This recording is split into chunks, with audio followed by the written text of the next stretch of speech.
Structure by the General Direction for Sport, and, in effect, there are many people who use them to this end, especially for keeping fit, due to the fact that they are both level and long.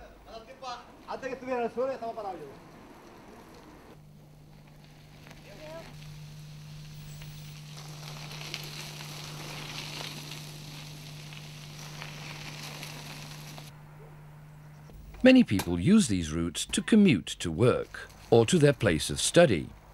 The bicycle is the most economical and often the quickest means of transport, the one which needs least energy and also one which allows for combining with other private and public means of transport.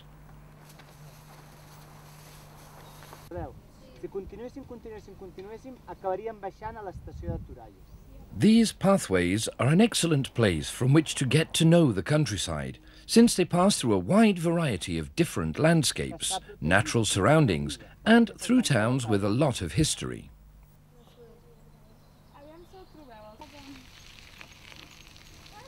Cycling and rambling holidays are perhaps the most ecologically friendly forms of tourism, since they involve no burning of fossil fuels, emission of toxic gases, or high noise levels. These routes also allow the tourist to discover the countryside at his or her own pace and in full detail.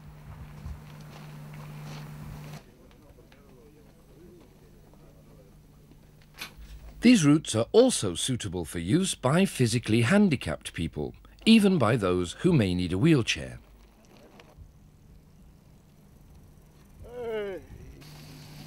The variety of uses and the amount of people who use the green trails has led, in many cases, to a boost for local businesses and the local economy in general. It is well worth mentioning the 3 green trails of Girona as a tourist attraction, but at the same time they are a social and free time facility for local residents because of their individual beauty and the way they harmonize with their natural surroundings. The consortium forms part of the European Association of Green Trails, created in Belgium in January 1998. This entity deals with the exchange of information, advertising and promotion, and study of the feasibility of other similar projects.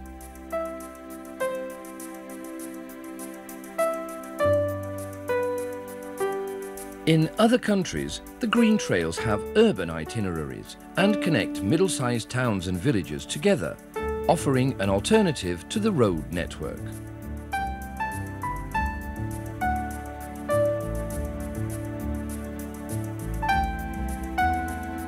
The green trails provide another way of understanding life, transport, communications and leisure. The green trails cannot by themselves solve the problems of pollution and congestion which occur in cities and towns, but by forming part of a more general policy of ecological development, they can contribute towards a solution.